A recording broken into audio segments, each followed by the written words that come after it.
Hey, it's Nikki, and this is How to Tell Stories with Integrity. I've said it before, I will say it again and again and again. Being a tour guide is a very powerful role. You become a representative of your city, and whatever you tell guests, whatever impression you give them, will be the impression they have of your entire city or even your entire country. That's a really big responsibility. And I have to admit, I did not always take this seriously as a guide. Um, I, in fact, failed at this a lot, I think. And so in this article, I'll share the insensitive mistakes that I've personally made as a tour guide. And then from the work I've done on being better at this, I will give you two questions to consider when you evaluate your own stories that you tell in your tours. So, how to evaluate your stories. If you don't already, I highly, highly recommend reviewing the stories that you tell on your tours at the end of each season or some other regular basis. It's a chance to make sure they're still relevant, your facts are all good, and add in some more details if you want to spice them up, or maybe just change things up and search for some fresh stories. It's a great way to keep a tour more interesting and alive. So here are two questions that I would recommend you ask yourself during this process and how I did this all wrong. Number one, would I approve of this story if one of my family members or friends were the main character? I used to do a tour that went on one of the famous or infamous dollar dumpling spots in New York City's Chinatown. The woman who worked at the shop was a bit of a character and not super friendly or welcoming to my guests. So I made it a gimmick, or a shtick, as we say in New York City. You know, before we got to the shop, I would gather guests around on the corner and kind of give them the warning, and say, okay, so now we're going to meet the dumpling lady, and I just got to warn you, she's not always in the best of moods, and don't be scared, no one's going to get yelled at. But I'm just going to give you some advice of how we're going to do this, right? So we're going to walk in, we're going to go directly to our seats, don't stand in the aisle, whatever you do, and just keep your voices down, right? Something like that. My guests thought it was hilarious. It elevated the moment by creating anticipation around this fierce dumpling lady I'd built up. People would get into the shop and secretly take pictures of her. They were so excited to meet her. And it also got my guests to be quiet and orderly while in this tiny little dumpling shop, which was difficult to navigate with a group. But what if that dumpling lady was my mom or an aunt?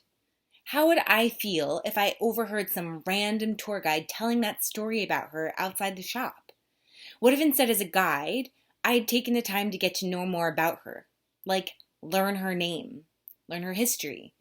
Then maybe the stories I could have told would be about how she opened the shop on her own as a female at a time where it was less common, and that she still worked every day of the week to make sure it was successful all these years later. Or maybe how she used the recipe that her mother used to make back home when she was a little girl before she came to the US, right? Equally entertaining stories, and arguably more impactful, certainly more respectful. If you're curious about the dumpling place, let me know. I'm happy to give you directions. Please give that woman your money. She still works very hard every day in that dumpling shop, and the dumplings are delicious. Number two, would the story you're telling make the locals feel proud, right? Your fellow locals. I used to give a tour that would end in Times Square. And as a New Yorker, I really dislike Times Square. Right? To me, it's the worst of New York City. Chain restaurants, traffic, tourists, overpriced Broadway shows that are based on cult favorite movies, right?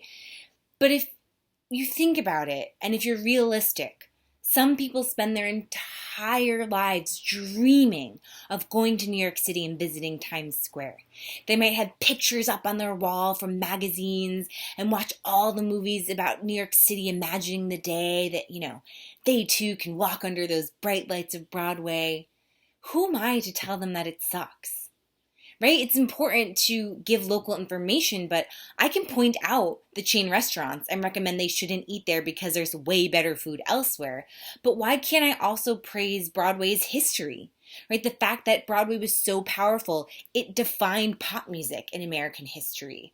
You can explain to your guests that Times Square or the Eiffel Tower or the bridge in Prague doesn't represent the average experience in that city. But at the same time, you can also be proud that people have come all this way to see it and give them some information about that area or landmark that you're proud of, right? Also, obviously, there's dark and negative history everywhere. Um, and those stories need to be told, right? Holocaust museums, for example. But in that history, there's also always resilience. And that can also be a really powerful story to tell. If you want some further reading, this whole thought and what really got me to change the way I see my tours and my storytelling was inspired by a feature in the Consent issue of Unearthed Women, an amazing magazine about travel. It's by Haley Sadler, I'm a photographer, and it's all about ethics in portrait photography. So I'll include a link in the article so you can download a digital copy if you want to read that.